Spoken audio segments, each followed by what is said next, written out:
Hello everyone. So today we are going to solve March 24 QP42 Chemistry 0620. Okay. So the first question given here is about extraction of iron. So iron ore contains iron 3 oxide. A blast furnace is used to extract iron from Fe2O3. The equations are given. Equation 1 is carbon plus oxygen giving carbon dioxide. Equation 2 is calcium carbonate decomposing to form calcium oxide and carbon dioxide. Equation 3, calcium oxide reacting with silicon oxide to give calcium silicate. In the equation, it shows the combustion of carbon in the blast furnace. Name the substance which provides the carbon for this reaction. So for extraction of iron, we use coke as a source of carbon. State the purpose of the combustion of carbon in the blast furnace. So carbon reacts with oxygen, and which is the exothermic reaction. Exothermic reaction means it releases energy. So that will provide heat to the blast furnace. Next is iron oxide in iron ore is converted to iron when it reacts with carbon monoxide in the blast furnace. Calculate the percentage by mass of iron in iron 3 oxide Fe2O3. So here we in Fe2O3 we have two atoms of iron. Okay, so 2 multiplied by the atomic mass of iron, which is 56, and here we get 112. The total mass of Fe2O3 formula mass is 160. So 112 divided by 160 multiplied by 100 will give you the percentage by mass of iron present in Fe2O3, which is 70. State the name of the iron ore which consists mainly of iron oxide. So the ore we use in iron extraction is hematite. Describe the carbon monoxide is formed in the blast furnace. So carbon monoxide is formed by reduction of carbon dioxide. So carbon dioxide is reacted with carbon and then it forms carbon monoxide. Next, write the symbol equation to show the reaction that occurs when iron 3 oxide is converted to iron in the blast furnace. So we have this reaction Fe2O3 reacting with carbon monoxide will give you iron plus carbon dioxide. Name the chemical process which happens to iron when iron 3 oxide is converted to iron in the blast furnace. So you can see here Fe2O3 is having oxygen. When it forms iron, oxygen is removed. So here removal of oxygen is known as reduction. State the type of reaction by equation 2. So equation 2 is about CO2, CaCO3, calcium carbonate, giving you calcium oxide and carbon dioxide. So this is a kind of thermal decomposition. Explain why the reaction in equation 3 can be described as an acid-base reaction. So calcium oxide is a basic oxide. Calcium is a metal. When it reacts with oxygen, it is a metallic oxide, a basic oxide, and silicon is a non-metal, which will, when react with oxygen, will give you acidic oxide. State the chemical name of SiO2. So chemical name of SiO2 is silicon oxide, and the common name which is slag. Aluminium cannot be extracted from its ore using a blast furnace. So according to reactivity series, if you see, aluminium comes above carbon, where aluminium is more reactive than carbon. So elements which are above carbon cannot be extracted using carbon, okay, because they are more reactive. The ore used for extraction of aluminium is bauxite, and the method by which aluminium is extracted is electrolysis, because it is not extracted by reduction method of carbon. Both iron oxide and aluminum oxide contains metal ions with a 3+ charge. Write the electronic configuration of Al3+ ions. So aluminium is having atomic number 13. Okay, when it donates at 3 electrons, it becomes Al3+. Okay, so after donating the electrons, the electronic configuration will be 2, 8. Reduce the number of protons and electrons in Fe2+. Okay, so here you can see the proton number, that is atomic number of iron, is 26, and after it donates the electrons, the number of electrons will be 23. Okay, so you can see here it donates 3 electrons. So after donating electrons, it will be 23. 26 minus 3.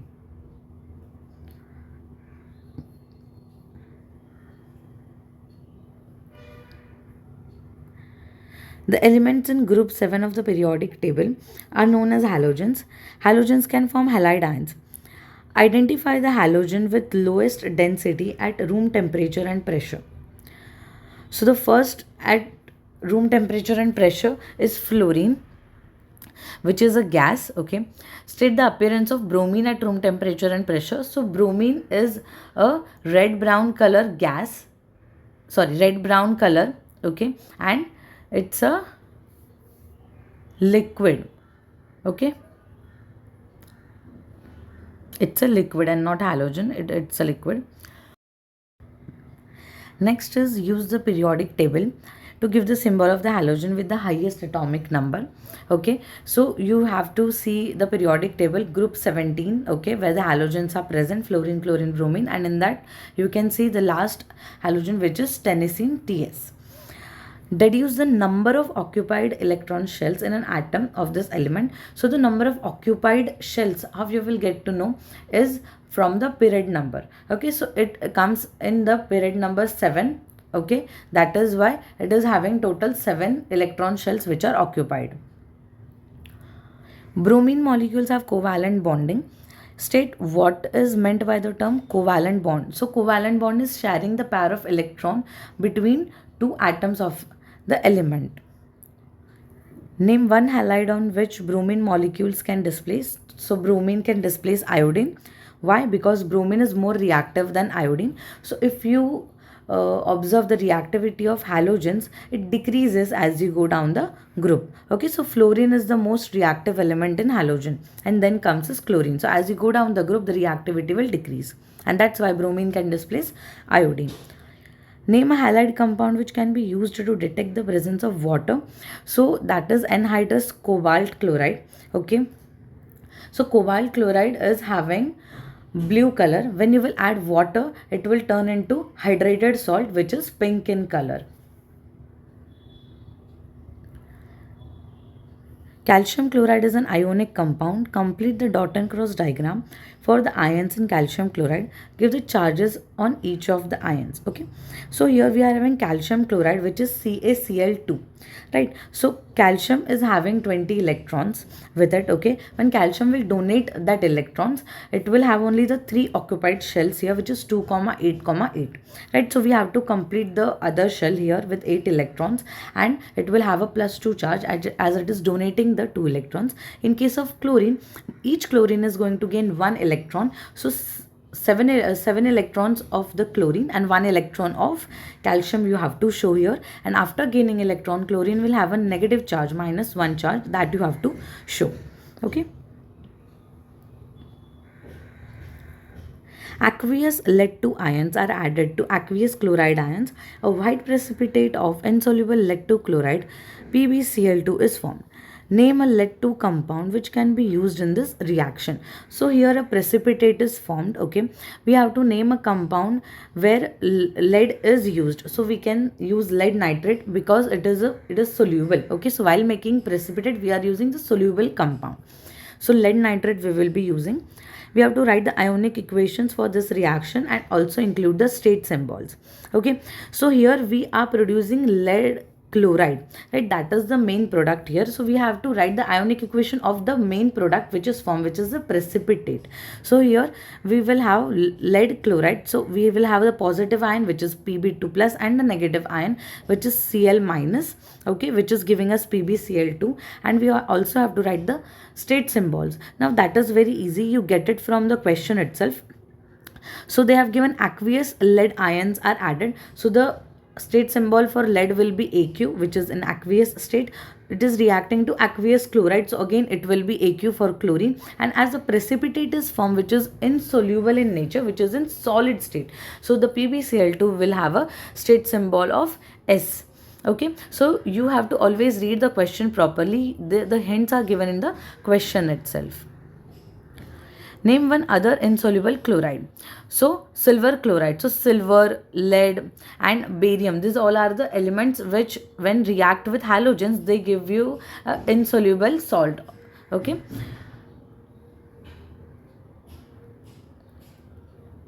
This question is about acids, bases and alkali. The table 3.1 shows the pH values of some substances. So they have given you sodium hydroxide, calcium hydroxide, water, ethanoic acid and nitric acid and their pH.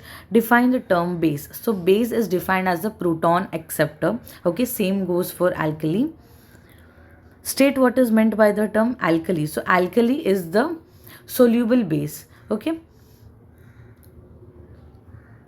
Thymolphthalin is an indicator. State the color of thymolphthalin in sodium hydroxide. So sodium hydroxide is an alkali and thymolphthalin gives blue color for alkalis, and for acid it is colorless. So ethanoic acid it's an acid, and that's why thymolphthalin will be colorless in it. Use the information in table 3.1 to identify the substance with the highest concentration of H plus aqueous ions. Explain your answer. So in the above table, you can see we have two alkali, we have water, and then we have acids. Okay, so here you can see ethanoic acid is the weak acid and nitric acid is the strong acid here. So the one with the highest H plus ion concentration will be the strong acid, that is nitric acid. Okay, and because it is having the lowest pH, because when it will dissociate, it will form H plus and NO3 minus, and it will have a highest H plus ion concentration.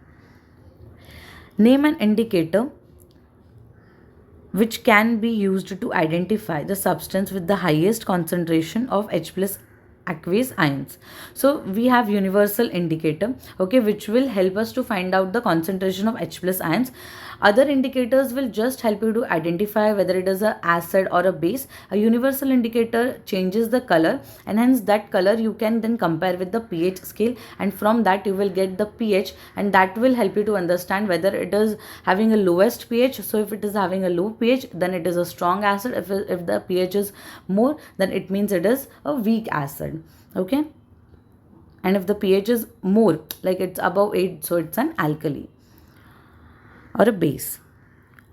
Complete the equation to show the dissociation of ethanoic acid in aqueous solution. So here you can see ethanoic acid. So ethanoic acid is a weak acid, and that is why we have a reversible arrow there. So it will dissociate as CH3COO minus, the ion anion, and the H plus ions.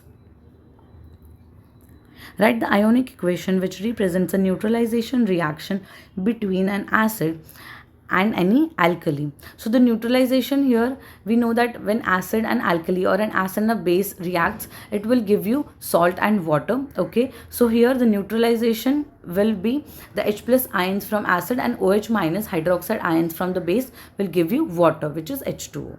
So this will be the ionic equation. Okay, next question. Dilute nitric acid reacts with aqueous calcium hydroxide as shown. Nitric acid plus calcium hydroxide gives us calcium nitrate and water.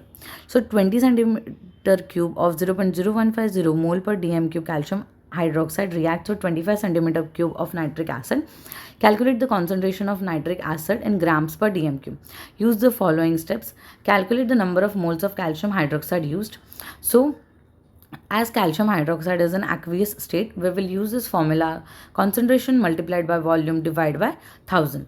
So the volume is given, which is 20 centimeter cube, multiplied by the concentration, which is given in 0.0150 moles per dm cube. Okay, divided by 1000, which will give you 3 into 10 raised to minus 4 or 0.0003 moles. Next, we have to determine the number of moles of nitric acid which reacts with calcium hydroxide. But here they have only provided us with the volume and not with the concentration. So we have to take the ratio of nitric acid is to calcium hydroxide. So in the equation you can see we have 2 moles of nitric acid reacting with 1 mole of calcium hydroxide. Okay, so we will write 2:1. We have to find moles of nitric acid, and for calcium hydroxide we just calculated the moles. We will write that and do a cross multiplication, and here you will get 0.0006 moles of nitric acid. Next is to calculate the concentration of nitric acid in moles per dm cube. So we will use the same formula, just we have to rearrange it. So as we have to find the concentration, after rearranging we will get moles multiplied by 1000 divided by volume. So moles of nitric acid we have just calculated, which is 0.0006 into 1000, which is a part of the formula, and 25, which is the volume of nitric acid that is already given in the question. So here you get 0.024 moles per dm cube. Now you have to find the concentration in grams per dm cube. Simply you have to multiply the concentration of mole per dm cube with the molar mass.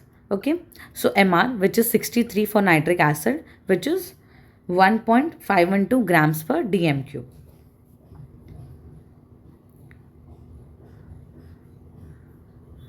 Next, the equation for the reaction between methanoic acid and ethanol in the presence of a catalyst can be represented as shown.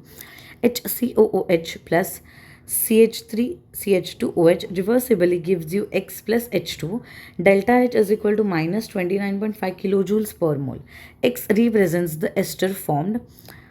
In the equation, methanoic acid is represented by the formula HCOOH. Name this type of formula. So this is a kind of structural formula. Okay. Write the empirical formula of methanoic acid. So empirical formula is nothing but the simplest ratio of the atoms present in the formula. So which is CH2O2. Okay, it is the simplified form. Name and draw the displayed formula of ester X. So here we are using methanoic acid. Okay, and we are using ethanol, CH3CH2OH, the ethanol here. So the ester formed here will be ethyl methanoate. Okay, so the alcohol name will come first, so that is ethyl, and as we have used methanoic acid, so meth for methanoic, from methanoic acid, and OATE, OAT, as it is forming an ester. Okay, so OH will be removed from ethanol.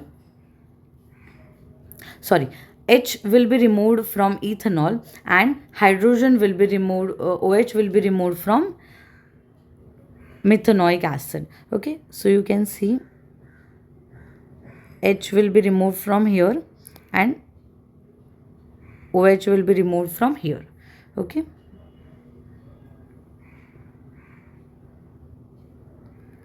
So it will look something like this, that is ethyl methanoate.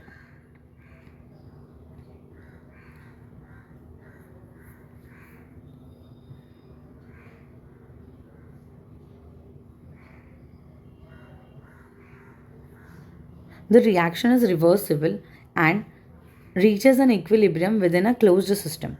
State what is meant by the term closed system. So closed system is very simple, that nothing can enter or nothing can escape out of the system. State two characteristics of an equilibrium. The rate of forward reaction and the rate of backward reaction or the reverse reaction is equal, and concentration of reactants and the products is always constant.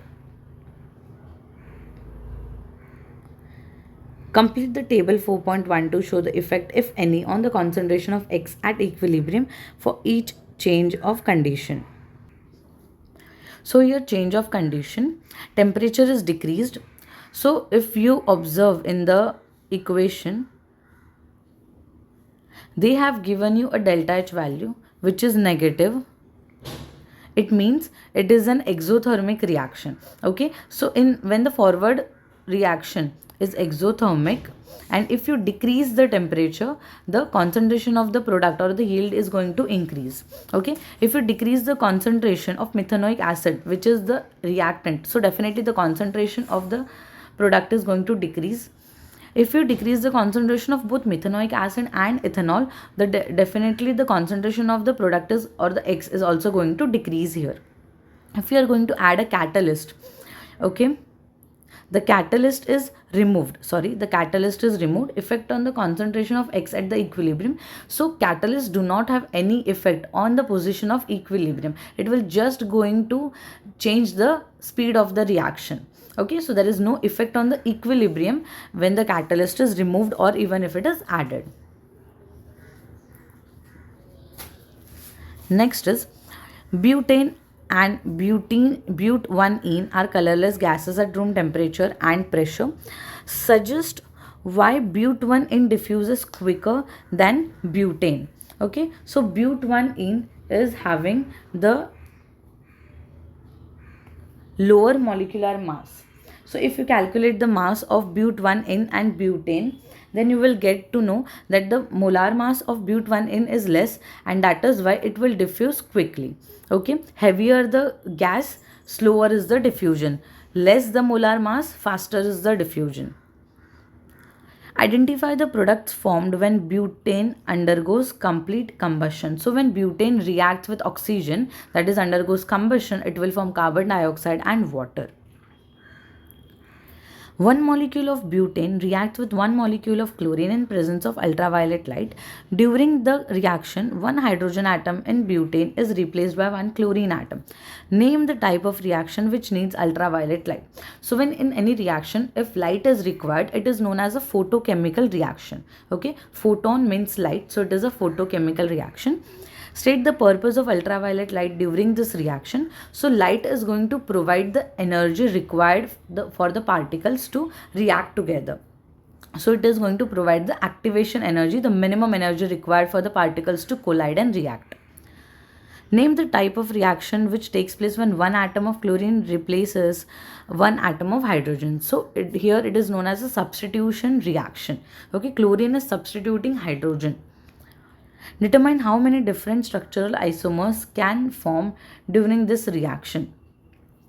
So there can be two structural isomers which can be formed when butane reacts with chlorine.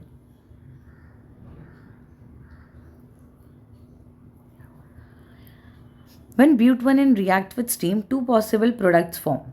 Identify the type of catalyst which is used in this reaction. So when alkene reacts with steam, it forms alcohol, and the reaction condition used for this is a acid. Name and draw the displayed formula of the two possible products.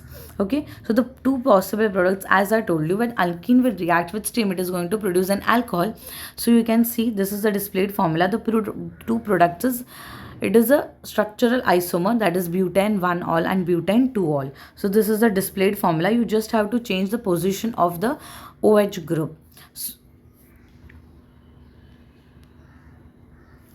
But1 undergoes polymerization. State the type of polymerization but1 undergoes. So but1 is an alkene, and alkenes always undergo addition polymerization.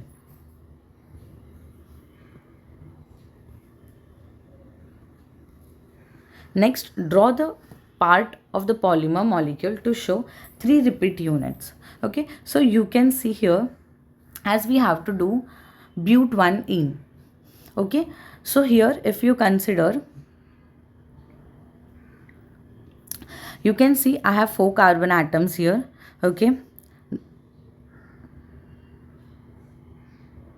first one, second one, and here I have written C2H5. So it is total 4 carbon atoms. Okay, so the first and the second carbon atom in the monomer is having a carbon-carbon double bond where the polymerization has occurred. Okay, so here you can see I have drawn the 3 repeat units of but1, and thus it forms the polymer.